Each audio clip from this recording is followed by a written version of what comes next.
we are walking creatives all the time. Yes. We just don't consider that to be creativity, but it Yes. is.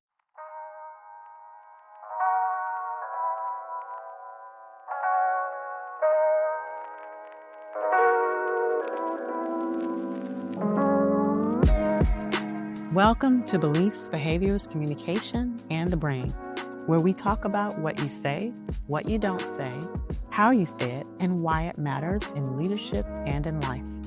I am your host, Dr. Maisha, physician, coach, consultant, mom, and lover of all things brain and behavior. I also happen to be a trained expert in emotional intelligence, trust, safety, and trauma-informed communication. Each Monday, we will dive into the science of human behavior and relationship, sharing tools that help you build capacity and resilience as we explore what drives our beliefs, shapes our behaviors, and influences our communication. I believe conscious communication is the pathway to connection, and whether you're a leader, parent, spouse, or just someone trying to operate in your highest self, learning the power of communication is the access to real change in your relationships and your life. So stay tuned.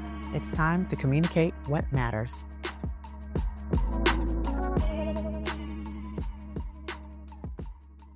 Welcome back to another episode. I am your host, and as always, I am so grateful to be with you here for another podcast. Today, we are talking about creative expression as the path to emotional resilience with my girl. Yes. It all feel good. Feel good. So this sister right here I met because, and I may have shared this in a previous podcast, I had the blessing and opportunity to be a part of a fellowship called Mosaic Changemakers. Shout out to Mo South. And so the Mofos, right? I first met Tasneem on the interview. And immediately I felt that energy, that connected energy. And over the space of the next year, what I noticed is how Tasneem affirmed, helped me to like blossom and bring my voice out, invited my voice into the room constantly, and the ways in which I grew in the fellowship, but in her presence.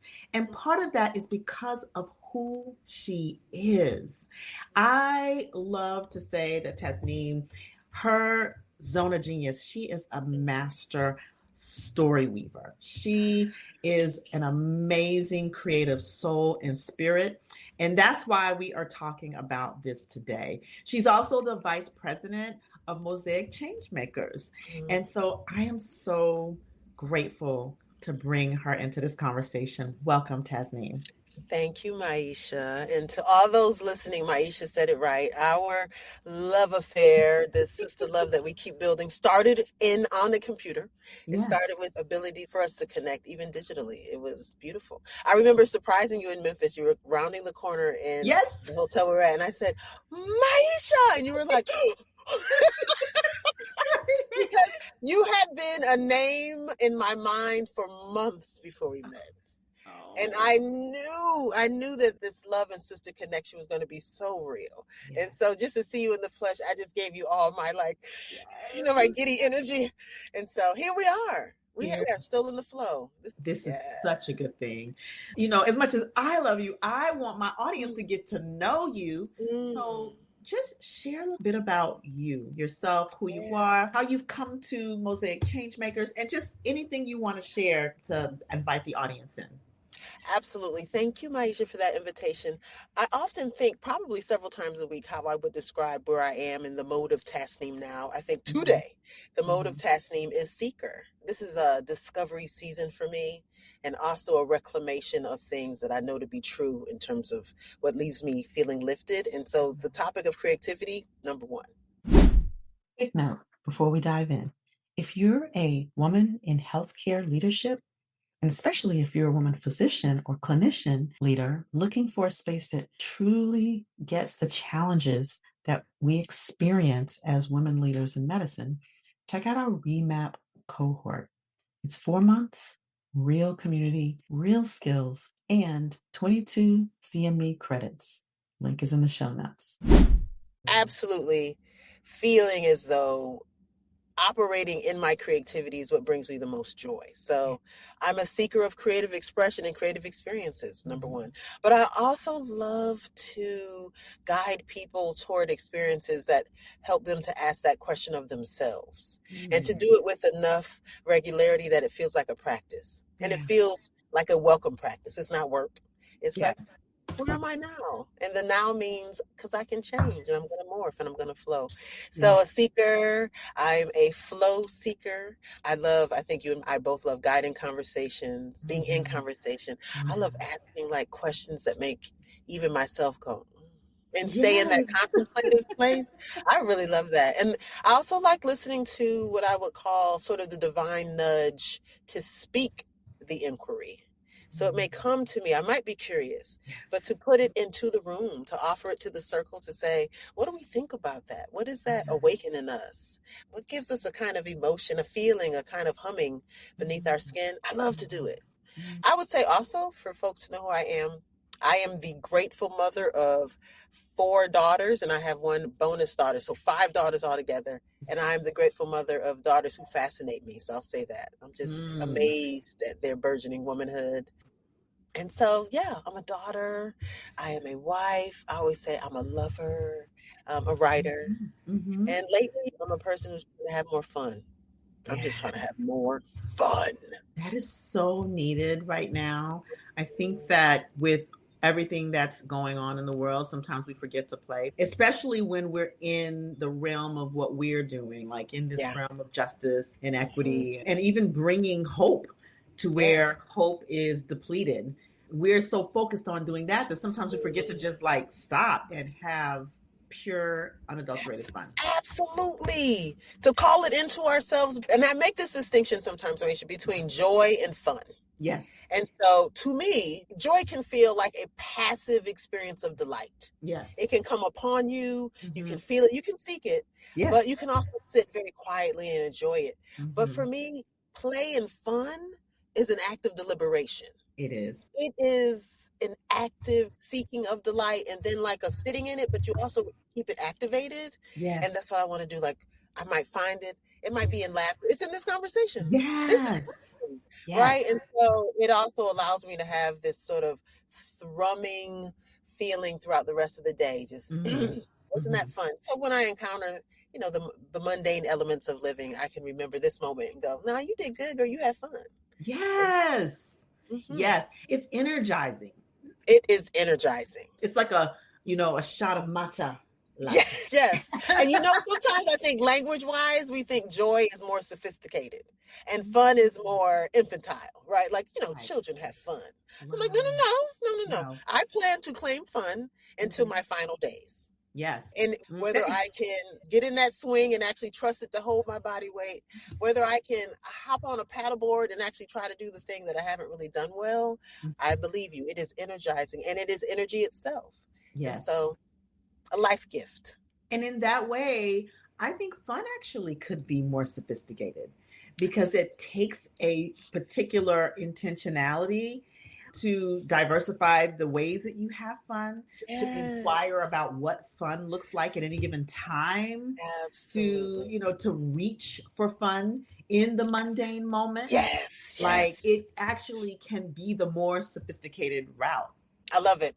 I'm there with you. Yeah, we have fun. We had a good time. It was fun. Yes. And that's one of the things I loved about the fellowship is that when we dove deep, we could dive deep in conversations. There was always an element of fun and laughter inside of that, even through tears.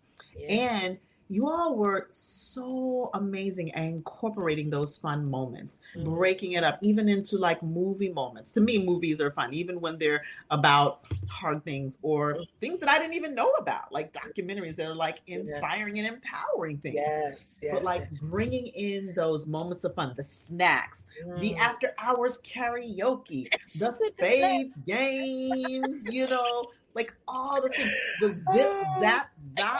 Yes. That is shout out to Christian Hardy, our Mo director of play, and Renata Soto for hearing. She and I heard from fellows. This is great feedback that, yeah, we're talking about heavy things. How do we also believe that lightheartedness is revolutionary too? That we don't have to sit in the mud, that the mud can be fun. We know jumping in puddles, mud puddles is fun. And so, yeah, I love that. Thank you for reminding me that that works, that kind of balances out the work we came to do, which is, talk about big topics and imagine these everlasting coalitions. But we also want to talk about the karaoke and the spades and the snacks. Yeah. That counts. Absolutely. And the neuroscience of it is there because we know that fun helps to regulate cortisol, helps to keep cortisol low. When we're talking about these big topics, when we're in a world, we're in a container, but we're still kind of worried about the world out here, that stress raises the cortisol. But when we regularly incorporate fun and play intentionally, that actually resets the cortisol. And so neurologically speaking, that helps us to really regulate ourselves. Therein lies the blessings of creative expression as a path to resilience, There it is. I absolutely agree. And Maisha, I've done a thing, and I'm very excited to share about it because this is where I know for a fact creativity builds emotional resilience. I signed up for a writing class. And I'm a person who grew up writing, grew up journaling, probably somewhere have my journal from when I was 13 with the little key. And I knew, speaking of sophistication, that as we become women, we're journaling now, we're documenting our lives. And extending from this childhood want to record feelings, we become documentarians. But where I see it now is we become creators. And something about intentional creative practice has brought me a kind of bliss that helps me recognize two things. One, it is nobody's job but my own. Yes. That me and that paper and pen, pencil, whatever I'm doing, even if I'm typing it, those words, just to get the words down, the sensation of the writing, the cadence of the sentence, the word selection becomes such a personal practice. I then get to take the responsibility for my own emotional resilience off of other people. So I don't have to say, and I'm not rocked by emotional instability because now I'm resilient. Yes. So every Tuesday night for the past 5 weeks, I've been meeting with 6 women for 3 hours. And I have to creatively negotiate time to figure out who's going to take care of the daughters, right? So this one's a senior, this one's in high school, all those things. And I've called upon people and they come through. I pick up 2 girls. I go home. I have 45 minutes to spare. I refresh my oils. I get myself together. And then when I sit down in that space where the only thing we have to tend to is our creativity. It is it. We don't even have snacks. I mean, occasionally we bring something, but we are the snack because what's delicious is time set aside to just be creative. And for us, the creativity is autobiographical. So how do you go in your mind and respond to these prompts that make you think about expressing both memory and aspiration? And to do it in a creative way. It could be a list, it could be a poem, it could be an essay, it could be a memoir style, prose. You can feel in the room, and there's tears and there's laughter. And we all admit after every single week that we are able to re-enter into our lives outside of that space with our spine straight.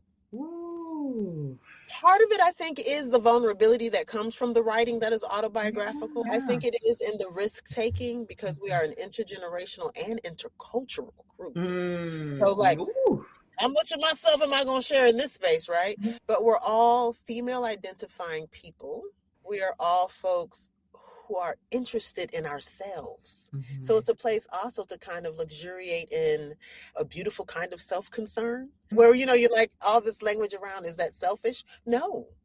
In a creative space, selfishness and self-fullness, that is the canvas for everything.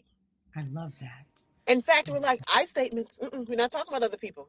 What about you? I know you wrote about your mama, but what about you? I know you wrote about that marriage or parenthood or the divorce or the abandonment. Yes, those are other people. But where were you in it? And for those of us who are so used to having our lenses faced outward and kind of diagnosing and coaching other people through a kind of self-regard, I tell you, sis, for 3 hours a week, an investment of 3 hours earns me I'm going to say 7 days of emotional resilience. Wow. Look at that math. That's some good stuff right there. And it has nothing to do with anyone else. Yes, we get the validation from the listening that happens in the circle, but it's because we decided to creatively pursue our own freedom, to creatively pursue it. I love that. But you said so many things. The thing that I'm hanging on to right now in this moment is this piece of the I statement about you. So one thing I haven't shared publicly is that I'm writing a book. Yes. And this book is about being in right relationship at multiple levels, right? And so as a piece to that, a lot of what I'm doing is weaving my own story in. And what's been interesting is I find myself getting sick of writing about myself. And it's not like getting sick of like I'm getting sick, but it's like from the reader perspective, but in my own mind, it's like, oh, am I writing too much about me? I need to start writing. I need to start incorporating the world and other things and other people. And what I recognize is that this is something that showed up in my first TEDx talk where my TEDx coach was like, oh, we need more of you in the story. And I tried. But when I listened to, in comparison to the one that I just did, there was really none of me, except for to introduce who I am and what I do. But in this last one, the whole thing was about me. And of course, how did that feel? How did that feel different? It was challenging at first because I just was like, people are going to get this? Like, I don't want to make this talk about me. This talk is about repair. But then what I realized is, and with the help of one of my coaches, is that people will see themselves through my eyes and through my experience. And that's what makes the actual teaching and framework and tools richer. So that was really interesting. But coming back to the book, it's like, when you say just for me, like this writing feels like that for me. It's going to be for publication, but it feels like as I'm writing, like, oh, I am like telling my story, recounting things, remembering the lessons, like being regrounded inside of the learnings, seeing the personal connections to the learnings to my journey. And so what you just did for me in that moment really gave me the freedom, because I was actually contemplating this earlier this morning, gave me the freedom to be able to tell my story throughout the book and trust and have faith that it will connect to the later themes that are more like community, organization, society, world, right? In terms of the right relationship. So I just thank you for that, because it was such a gift, right? I got to tell you, and I want you to hear me fully as a person who has written for joy and for resources. As a reader for joy and for resources, my I and my spirit goes immediately to the I pronoun in any writing. It is what allows me to care more about you and me if I get a sense of Maisha in the work. If you just give me theory and ideology, I'm like, this is nice. And because I exist, I'm imagining legions also feel this same thing, a deep attraction to, but where are you in here? This is great.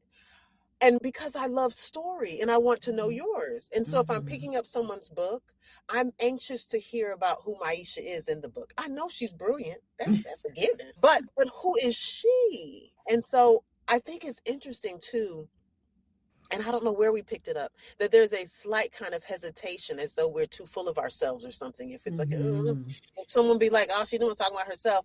And I'm reading it going, oh, she's talking about herself. Because if you see you, then I can see me, because I'm looking for the me in you. I'm like, I wonder what she's going to tell me about her life that then validates something I'm feeling. And so if you just give me ideas and strategy, it's not hitting me here. It's going to hit me here. And I thank you. That's great. But I want to pick up a book in my spare time because you're going to move me. And there's no better way to say, come along. I want to take you on this little path back into some of the things I experienced. I want you to just have fun saying, I'm going to tell you about me. Yes. And you know what? It has been fun. Like as you talked about your writing class and how you're just drawn in and like that 3 hours, like how that gives you that emotional resilience. Even though I'm writing for something different, like it is, I am so drawn in. I love this writing. And I'm using a little bit of what I've learned in Mosaic, particularly around like bringing in some biomimicry and like some metaphor around the body and some metaphor around nature and trees. And it's been like so fun to weave that into like my own learning and like Yes. my own, like comparing my own learnings to the roots and the soil and and the gardening, because your girl's been gardening. That's been my playtime. That's my that's your fun. That's my fun. Yes. And going out talking to the plants. You know what I'm saying? Yes, I think absolutely. that's just so beautiful. Me too. One thing that I would love for us to talk about is how people sometimes have the belief or speak the belief, oh, I'm not creative in that way. I love that. I remember that we hear that. We might have even said that about certain forms of creativity. Right. I think it's fine to give ourselves permission to expand what we consider creativity to be. Yes. Right? I think we have it somewhat in a box. I think that if we think about the difference between going for a run or going for a stroll, I think of creativity like strolling. It's like ambling. Let me see what these hands can do. It's like maybe structure, but not a whole bunch of boundaries and rules. So it can have structure and all that. But I think there is a part of creativity that we get to ask to come forth. And so when we say, I'm not good at it like that, I don't know that we've asked yet ourselves. So I haven't studied a whole bunch of painting, but I know if I'm going to step up to a blank canvas, my first thought is like, I am a little hesitant. I'm a little self-critical. Yeah. But if I say to myself, I don't know, is there a painter in you, girl? And my other self goes, well, let's see. So that part of like discovery and experimenting, I would assign that to creativity. So you would never say, I'm not good at trying new things necessarily. That refrain only lasts as long as you just stay still. Right. So as soon as you do anything, you're trying something new. And so permission to expand what creativity means, to ask yourself, maybe there is that thing inside me that I just don't know yet. Yes. I think also getting with some folks who love to try new things is a way to invite more creativity. And together you can sit and go, you sure you want to try this hang gliding? Girl, I do right? Like sometimes you need that nudge that we get when we're in collective action and community work, because we do have that hesitation. And we are in a culture that certainly highlights people to the point of perfection, right? So we only think of, you can sing, it has to sound like Mariah Carey or Whitney Houston. No. We can make a joyful noise. That's right. That's right. Every piece of crafted clay doesn't have to look like the most amazing sculpture ever, right? That's why we call things abstract. So I think giving us permission to say we're not going for perfection. That's right. I've been thinking of the sound that children make when they're playing, when they go, wee. And I think if we get to that moment where you're like, I don't know if I'm good at that, and think, what would it take for me to think, wee? Right at the moment of like, I don't really know how to do charcoal drawings. Right. Oh, well, let's try that. Wee! And somebody's like, that looked like something. Like, I know, right? Like, I just wanted it. And that, I think perfectionism comes into it and cuts right into the creativity. Oof. I do. You spoke a word on that, because I was just thinking about this whole, when you said it, as I was thinking, maybe it's the perfectionism that we get so attached to it looking like, and I think also it's like comparison. That comparison is like the enemy of creativity and fulfillment and joy. It is true. It is true. And I think too, like, I like to, if I'm engaging in something creative that I haven't done before, I give myself permission to, in some ways, pull a little Erykah Badu out, right? Like, keep in mind, I'm an artist, right? There's that part. But I think I also give myself permission to say, good for you, girl. You're trying something out. And like to call it adventure. Because adventure means like, I don't really know where this path it will end me or how I'll feel, but I know I'm still pursuing it. I'm strolling. I'm strolling. It's just a stroll. Yeah. Nobody counts the mileage in the minutes when you're strolling. Nobody says like, how fast is your stroll? That's right. Nobody says that. But if we start talking about running a marathon, it's like, what's your race per mile? We start comparing. Right. But a stroll, it's just a stroll. It's just a stroll. Whether you're in a wheelchair or a walk or whatever, it's just moving along mindlessly. You're ambling. Let's see what this clay can do. I don't know. Yeah. And so it seems to me that what's required of us to really allow ourselves into creative expression is the letting go. Oh, it's the letting go. Yeah. I too, I used to proclaim myself as not a painter, right? And then I was invited, and I would totally avoid paint and sips. I have a girlfriend who would just be doing these paint and sips, and I'd be like, when you have a party where we're dancing, invite me to that. But I am not a painter, nor do I sip. So what am I going to do? Right. But then my neighbor invited me to this Toastmasters paint and poetry. And me and my neighbor were trying to get together for a while. So I said, okay, I'm just going to like do the poetry part because that's a form of expression that I'm familiar with. Yeah. I don't know that I'm going to paint. We'll see. Yes. But I walk into the room and it really is a paint with a side of poetry.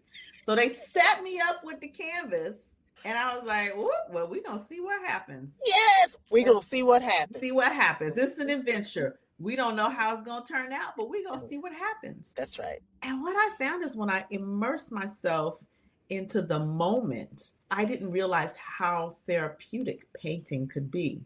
Just like I didn't realize how therapeutic gardening can be. Yes. Right? Yes. Right. Yes. And my end product, I was very impressed. I was like, you did that. I mean, you did some color, some smudges outside. I wasn't even caring about that. I just gave myself permission for it to be imperfect. Yes. But I have that thing hung up on the wall in my bedroom now. Yes, you do. know? And that painter self was in there. Exactly. Hiding right behind the self-critical self. Exactly. And the painting is now a reminder of what I now enjoy that I didn't think that I could do. Yep. What I now enjoy that I didn't think that I could do.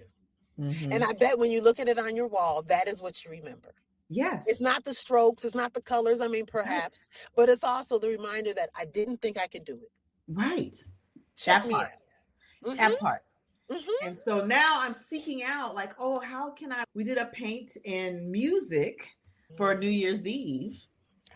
And that was super fun. Sat and listened to me and a girlfriend, like same girlfriend who used to invite me to all the paint sips. I said, come on over now. I'm gonna let you host this. She didn't give up. Right. I said, come on over. So now it's a part of my lexicon. Like I know I'm not perfect and I don't want to be, but I know I can create beauty in the way that I see the beauty. And I know that sometimes that won't be so beautiful. But like, since you said something earlier about something you made up. Like I made it up. Everybody's making shit up. We're all making it up. Who's not? Mm-hmm. I think about like things about anxiety. I think about Stevie Wonder saying he still gets nervous. I'm like, ooh. Mm-hmm. I'm thinking about like him on that harmonica for the first time. I don't know that it sounded like a melody. Mm-hmm. But I think to his ears, and I think sometimes it's enough to say, this ain't for everybody. This is for me. This is for my wall.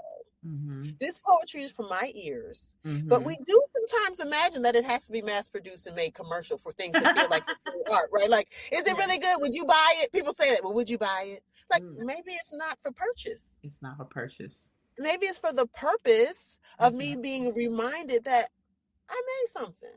That's right. If we take like, is this good for the gram? Do I have to put this on Facebook? Do I need to be able to sell this in a boutique? If you take all of that out, will anyone else want to eat it? Is this really that delicious? And just go, do I like it? Or have I enjoyed the experience? Mm-hmm. Then that opens up new doors of being able to, I think, interpret the act of creativity. Because you're not doing it for anything other than just creating. Yes. And delighting yourself and maybe surprising yourself too. Listen, improving life. Oh, write it down. It is for you. Life. That's why we like karaoke, because nobody expects you to get up there and sound like anything but you. In fact, in the opposite, it's more fun when you don't. Right? You're like, I'm going to struggle on this note, y'all, and everybody sings it with you, right? That's right. Imagine if, and I think we are driven by this idea of making everything commercial and professional, and it can take the joy out of it. Yeah. It's like, you did such a good job, Maisha. You think you can do 20 of these and we can sell them somewhere? Like, no. That wasn't why I did it. But even that, like that exercise of going from, I don't know if I'm good at this, to, wow, I did that, emotional resilience. Yes. Tell me something else I may not be good at and watch me do that thing. Yes. Mm-hmm. Yes. In my own way.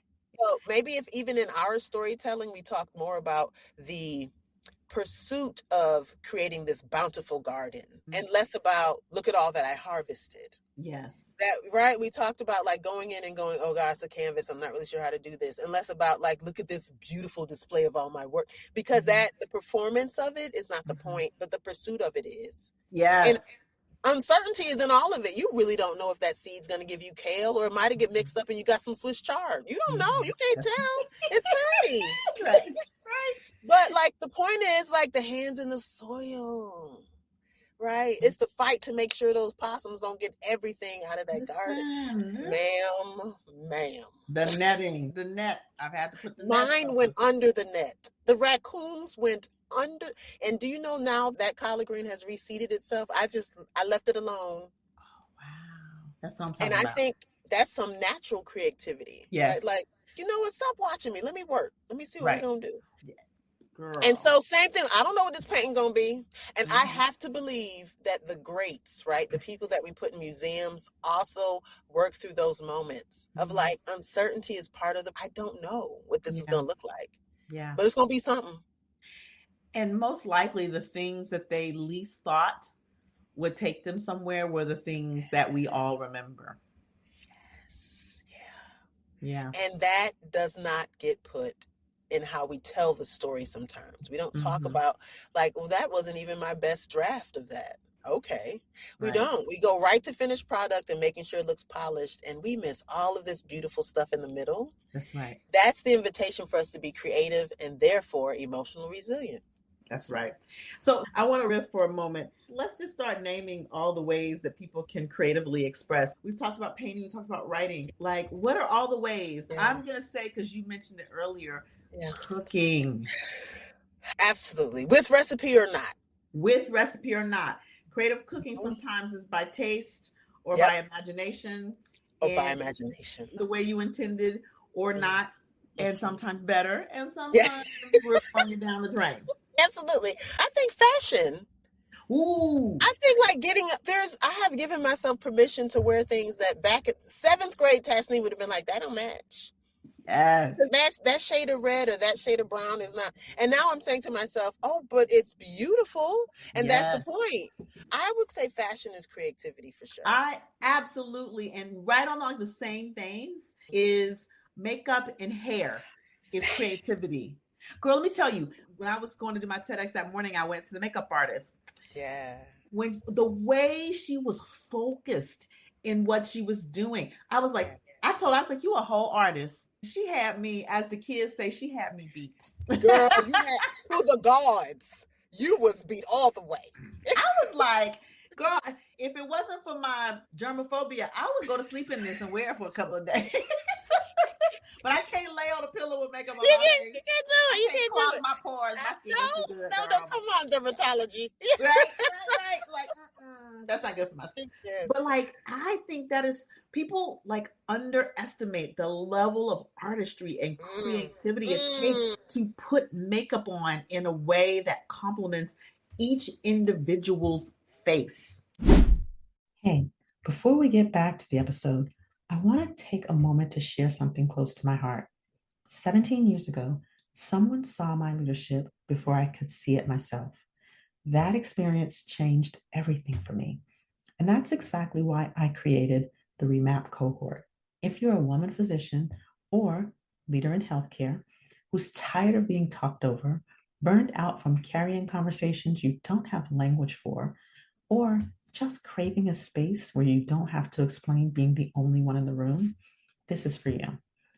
REMAP is a 4-month cohort, a small, intimate community for women, physicians, and leaders in healthcare, where you'll build real communication skills and community, navigate the hard stuff, and yes, earn CME credit in the process. 22 Category 1 AMA CME to be exact. Listen, you deserve a space that pours into you, not one that continues to extract from you. Find out more, reserve your spot, or schedule a discovery call at mindremappingacademy.com. Also, the link is in the show notes. I'm good for a 2-minute face, and I say Yes. I do a darn good job with that. But this sister right here. Absolutely. Agreed. Can I throw another one out there? First of all, let's shout out the fact that we are now 2 TEDx's in. Just want to put that in there. I think language. Yes. I think the moment, and you and I have it, and we do it all the time, the moment when you meet somebody and you have a home speak, a language that is reserved for those who make your heart beat a little faster, and you meet that person, and just one word, sis, one word, and you go, girl, and you keep it going till it's like a trill. Yes. That is creative. Yes. Or like the way that we dap them up, or we go, like, what is that? All of the way we have fun with the language, right? Yes. Yes. It is. I was doing AI. I had asked AI a question. Me and my girls were playing around with AI, and I was like, let's just play with AI. And I was using Claude. I said, let's ask him to reframe this response in Black English. And my daughters are like, what? And girl, do you know Claude was like, Claude said, all right, boom. I said, what? And in that moment, we went from like interrogating AI and its uses and its abuses to like having fun. Yes. And we started playing around with it, and it became like creative, and our language becomes creative. And I tease the girls, like you just said, you know, my face is beat, or little things that we do. There's a whole scene in something I watched, Sheet of People on Netflix, right? Oh, Total. Yes. And do you remember that scene where they didn't speak? All they did was, yep. Yes. And that in itself was a language. Yes. So if Delson says, can I go in the bathroom? And you like, he knows that means no. Exactly. I love how we teach it. I love how we play with movement and language. I love how even gestures and utterances become a whole language unto themselves. And I don't know nobody, I'm sure in other places they will proclaim this, but I don't know nobody don't do it like African people. The way we take right. All right. You can be in Jamaica, you can be in Ecuador, you can be in Ghana or Harlem or Atlanta. Black people all will have these little I know you didn't. My 15-year-old, I asked her a question. She goes, I'm like, stop being smart. And she's like, I didn't say anything. I'm like, yes, you did. You said, the way you said, no. The way you said, You said it. The way you have your lips, the way you just said, side eye. How do we learn that? Side eye, you know. This is proof that if someone says I'm not creative like that, we are walking creatives all the time. Yes. We just don't consider that to be creativity. But it is. It's when you bring nuance to a thing, when you add a little, little zhuzh, right? Yes. It's that extra dash of hot sauce on top of the deviled eggs. Who put hot sauce on the deviled eggs? Who do that? Somebody creative. Right. Somebody do. And so all of that playing and just like, how do I put my own spin on it? Yeah. Creative. Yes. And maybe we won't say, well, those people are creative. So, they do it because they're creative. No, you too. You're breathing and therefore you're doing it. A reframe leaves us all feeling, I think, very capable. Putting a little shine or a little twist on something. And like, okay. I thought I was an accountant, but clearly I'm a creative. Right? Yes. You are a numerical creative. Boom. Boom. Boom. That's what I'm talking about. I want to throw one more in there because I my sister, she's a creative like this, and that is interior design, designing spaces. Because I can say that I am not great at that. I rely on some people for that, right? Yeah. I mean, color coordination. Absolutely. But I think that's a gift too. Oh my God, absolutely. Work with spaces, whether they're whole houses, whether they're little tiny spaces. Absolutely. I think that is just magical to see people do that. And it's like they see something in a blank room that other people do not see in that same way. Yes. And I like to just sit back and go, let them walk, let them work. I'm just like, whoa. I absolutely agree with you. Where to put that painting, how high to put it. There's a science to it for some folks, but it's also a soul to it. It Like, is. Yes, a feeling. Yeah, it's a Feng feeling. shui. Oh, boom. Yep, Yes. absolutely. And you walk into that room feeling like, oh, the placement of flowers, Yes. where to put the mirror, right? What color accent? Your house has a lot of beautiful accent walls and colors. What is that color going to make me feel like? Yeah, people are gifted. They got that gift. They be doing that. They be doing it. Yeah. I think, there's so many things we could go on, but I wanted to demonstrate for the audience. Like we just went through a whole list. I had one of my TEDx cohorts on who she does design thinking. And the way she described what she does, I was like, oh, that in and of itself is a creative process. Like I envision the movie A Beautiful Mind, the part of the movie where, there's like all the numbers like floating across and, like Russell Crowe's like seeing all the things, and it's like seeing the puzzle on the screen that doesn't exist, right? But still it's there, like A Beautiful Mind. And I think that's a level of creativity. And I just want the audience to take away whatever you're going to take away, but also to take away that there are so many creative avenues that you haven't even considered inside of yourself. Absolutely. And I think creative avenues that you're already walking down that you don't consider to be creative. That part. Because they feel natural to you, because you think creativity has to feel uncomfortable. That's right. But I think we are natural creatives. We can give ourselves permission to admit it and to pull more into us. Every time we look at young girls with their edges swooped, that's creative. Yes. People with their nails, Flojo nails. And that's creative. Yes. Right? When you style your jeans a certain way. Wear 2 different color socks on purpose. The colors. No different colors. Right? Creative. Or on accident. Right? I mean, it's how some of the greatest inventions were discovered because somebody knocked something into something else. And it's like, oh, that was a happy mistake. Right. Creative. But yeah, I think that's it, sis. There are avenues you can walk down that you hadn't considered, and there's avenues you already walked down that you haven't described as creative. That's right. And so I would hope people leave this conversation feeling like, yes, this is how I build my emotional resilience, but it's also how I expand my own identity, that I too create things. Yes. Yes, you do. Yes, you do.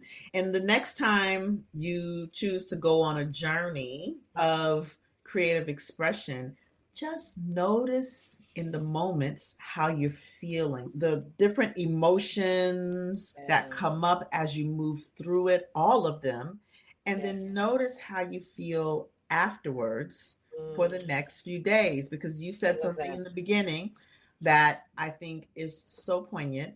That 3 hours of painting was worth 7 days of emotional resilience. 7 days. And imagine if you take an hour a day. Ooh. How you're filling your tank, right? That's good. The That's tank good. An hour a day.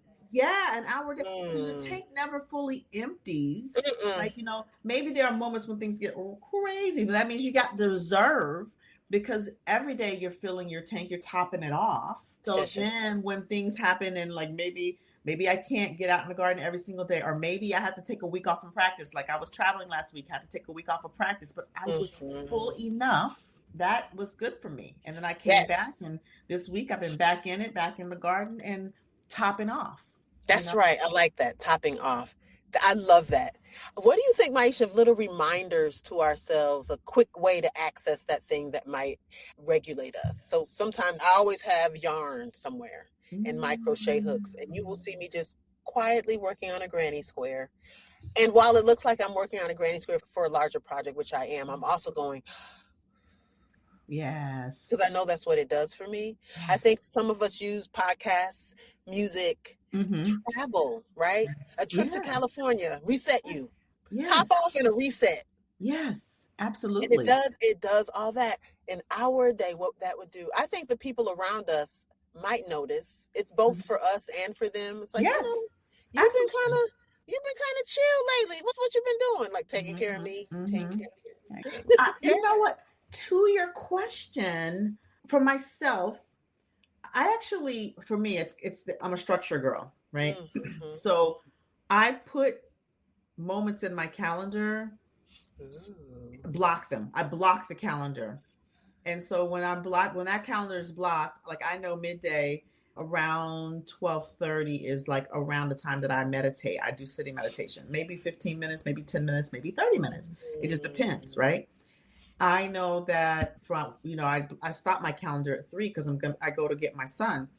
But then like even in that time between when I get home and I do my hour of admin, I walk outside into the garden. Yeah. Right. So then at 5:00, because I don't really cook till closer to 5:36, I'm like, this is the time. Go out, walk around. And then, like I very intentional. And then my son will keep me accountable to this is if we end dinner by a certain time, that means we have 20 minutes to play a game. Lately, it's been Battleship. I love it. You like it's fun. He loves it. He doesn't like to lose, but he definitely likes that. Yes, he loves Battleship. I love that. You schedule it in. Yeah, I think it's really about knowing what works for you individually. Like for me, what works is putting it on the schedule. It's like, all right, block this time for this. At this time, this is the time. But for you, it's like having the yawn around. Like for somebody else, it may be, okay, music comes on at a certain time, right? Same. And using biomimicry, that is exactly right. Like things operate in seasons and cycles. That's right. That we know, everything turns toward the sun. Everything wants energy from the sun. Whatever that light is for you, if it is Battleship or crochet or making a great new meal creatively, that's light. And we're turning toward that. So we feel like we need something. I think that being able to schedule it is the same way that the way the earth is scheduled. Yeah. That after 12 hours, this happens. Yes. And so we use words like whimsy and some people just want to willy-nilly and all that, but we're still operating in a schedule. Right. And so I love that you said you're a structure girl. I think maybe we all are. Yes. Because that every Tuesday at 6:00, we leave at 9. Structure. Structure. Yeah. Structure. What the carrying of the yarn, and if it's for some people, it's the fidget things, right? That makes them feel like they're relaxed and all that. But I think that allows for accessibility because I have to wait till the next Tuesday pop up. Right. But I don't want to wait. Right. And so I love how you have salted your day with all these little moments, right? I do my sitting meditation. And then after that, I take a walk. I go to the garden. If we finish early enough, I do that. You have resources in your pocket that you can reach for that are accessible. Yeah. I would love it if the people we love and the ones we're learning to love think about that. Like once you know that something works for you, it's not helter-skelter willy-nilly. Put it down. That works. Protect the time. Right. A sip of hot tea after dinner. That's it. Routine. Yeah. Watching House Hunters. Yes. Whatever it is. Yes. I call it structured freedom because in that time, freedom. That's nice. It's like scheduled freedom, right? You're on a schedule, but in that time, you're free to be. Absolutely. Right? And when you give yourself that structure, when you give yourself that schedule, when you allow for it, accountability, right? Then that's a time to be free. Absolutely. You could be free willy-nilly when, random time pops up, but when you have a schedule like we have schedules, when we being big in the world, right? You facilitating weeks and, we traveling to Cali and I got a son, you got 5 girls and, you got a husband and a mom and you doing all the things. We got to schedule that joker. We do. And the earth too is scheduled. That's right. This is not a sign of us being anxious or unsettled. Right. This is a sign of us being wise enough to know all things in season and all things in time. So I read somewhere too, I want to add a word because I'm hearing schedule and structure and routine. And another word that I think helps with this is ritual. Ritual. So if we are ritually creative, yes, this is the time when I light my incense. and I sit myself down. Yes. And I choose my meditation music. Yes. And I allow myself to unwind. Yes. Right? Yes. The ritual you're creating with Delson is if we finish dinner with 20 minutes, we sit down and we play. Right. I go in my garden. Like all of that is, and to raise, I think, some of the things to the height of ritual also makes us feel like we're using our time well. Because we'll be like, a coloring book, that's for children. Okay, but what it is taking time out, creating structure, giving ourselves scheduled freedom, and then it becomes a ritual. I take my book out, I sharpen my crayon, I put it on. However you do it, right? Yes. But I've ritualized it and I've elevated it to, I don't know, something that feels sacred. Yes. And not something that feels, I think for some people, creativity can feel like it's wasteful. Yes. Well, that's inside of the, there's a whole nother conversation around that. That's inside of a whole conversation for oppression. Yeah. Yes. We don't got time to play. Who got time to play? I ain't playing with you. Yeah. Don't play with me. In the world of consumption, right? Yes. Yeah. That's just like, am I going to get paid for it? Maybe not in dollars. Mental well-being and spiritual connection and investment in physical health as well. I mean, the science is there. I'm not going to go down that rabbit hole, but the science is there, right? And for those who need it to be like something proven and there's data, like, okay, don't believe me, look at the science. That's right. Look at the cortisol levels. Look at how you slept well that night. And then look at what you created that's on your wall as a reminder of all you're capable of. That's right. Okay, if you need science, science is there. But if you also just want to check in with how you feel, like you said, how does your body feel when you start? Because that's data too. That's data too. That's science too. Sis, I'm telling you, I will go home after the writing class and every gripe or annoyance I might have had earlier or might have later, I soothe it with the fact that I have taken care of me. Yes. And I'm like, okay. And it's not that I don't notice those things. It's not that they stop being annoying. It's that they stop taking over all my processes and the way I consider whether I'm loved, tended to, nurtured, soothed, all those things. I've already done it for me. So now it's like, we good. Yep. So emotional resilience, yes. Add love, joy, and fun to that too. Yes. That's right. Because they're like intertwined and they feed into one another. So, yes, symbiotic. Symbiotic. This one. Yes. Symbiotic. Oh my gosh. This has been such a juicy, delicious, fun, creative, all the way, restorative conversation. Yes, all of it. I mean, we've done gestures and words. We've talked about painting, but all of it creative. Yes, we have demonstrated it. We have not only somebody's idea. We've demonstrated it. This was somebody's wild idea right here. A podcast using StreamYard was somebody's wild idea. That's right. Someone I don't know. What do y'all think of this idea of like using an app to somebody? And here we talk are. About stuff that other people can relate to. Yes, I say it counts. I'm like, okay, absolutely. Yeah. Yes. Beautiful. Good job, podcast creator, whoever you are. Thank you. Big love. Big love. We see you. I think that we have so many more conversations to have, and I can't wait to have them, both online and offline. And in the meantime, I would love for our audience to know how they can continue to hear you, follow you, listen you, interact with you, if that is something that they want to do. Awesome. This is funnily enough.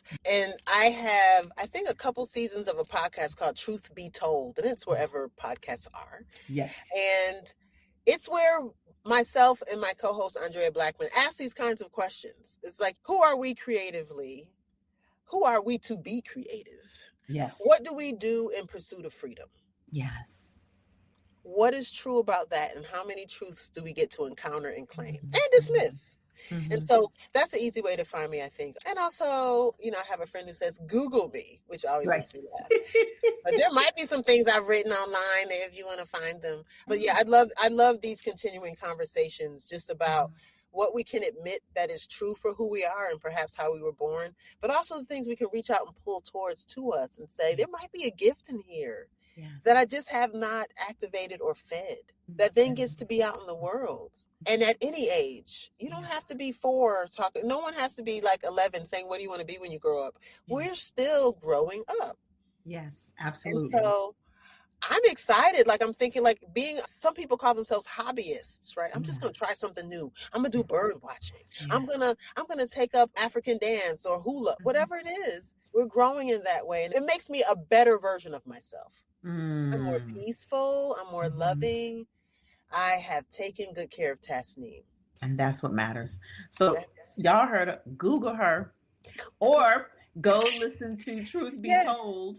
Yes. And I invite you, if you're in the South, to check out Mosaic Changemakers. Absolutely. Check if you're out interested in weaving a better South, which sounds creative, doesn't it? It does. It is very creative. Like, this is a very creative process, very creative, life-giving, heart-warming and wrenching at times. And so, if you're in the South, if you know someone in the South who's in this dance of justice, who's trying to weave that South to be a better South for creating a better nation and a better world, then check out Mosaic Changemakers. And so I have a question, and I'm not actually sure if we've had this conversation personally, but do you facilitate? Like, can people invite you if they're like, she need to come facilitate some art stuff, some artistry stuff? Absolutely. Thank you, Maisha. I do. Okay. I find great joy in it. And the topics are of all kinds, right? Conflict resolution sometimes, but a lot of times it's about how do we build community with ourselves and others? Yes. How do we love a whole human while also loving ourselves wholly?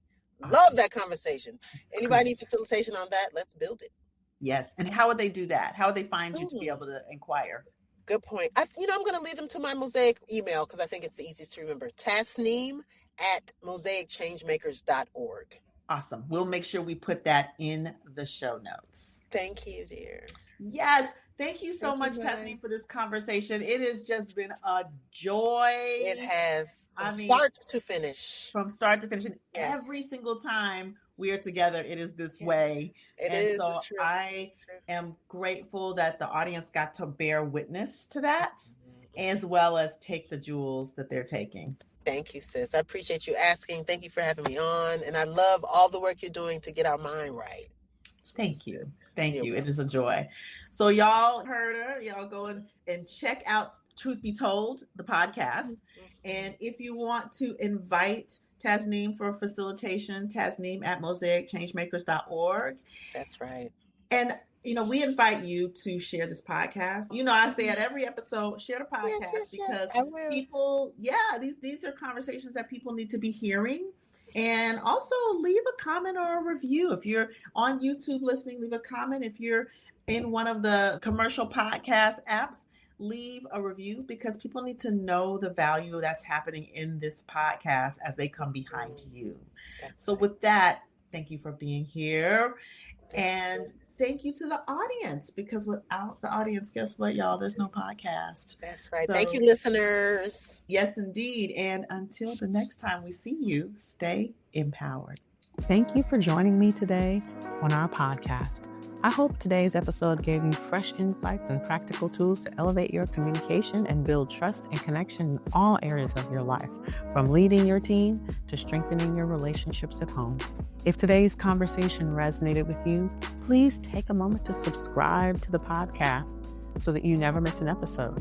I also invite you to share this episode with one person in your life who could benefit, whether it be a colleague, a friend, or a family member. And we would most appreciate if you left us a 5-star review. Your support helps us reach more people looking to grow in their communication and leadership. And if you love what you are hearing and are thinking, hey, I need this, or we need this in our organization, here are a few ways to think about partnering with me. You can invite me to provide workshops, trainings, or group leadership learning cohorts. My Remap framework offers practical, brain-aligned approaches to building trust, accountability, and psychological safety, one conversation at a time. You could partner with me as a coach. I provide leadership, communication, and burnout coaching for leaders, clinicians, physicians, and executive teams. If you are an individual and you feel lost, burned out, or like your traumas are getting in the way of your triumphs, perhaps you could use some personal mind remapping transformation coaching. And finally, you could take our communication course. Communication That Transforms is a transformational course that helps you build and strengthen trust and safety in your relationships. It's great for individuals, transformational for communities, teams, and organizations, and it is CME accredited for our physicians and clinicians out there. Feel free to reach out to me directly for any of these pathways to partnership by visiting my website, www.mindremappingacademy.com, or by contacting me directly on LinkedIn, /Dr. Maisha. Remember, change happens one conscious conversation at a time. Keep listening with intention and communicating with clarity. And until the next episode, stay empowered.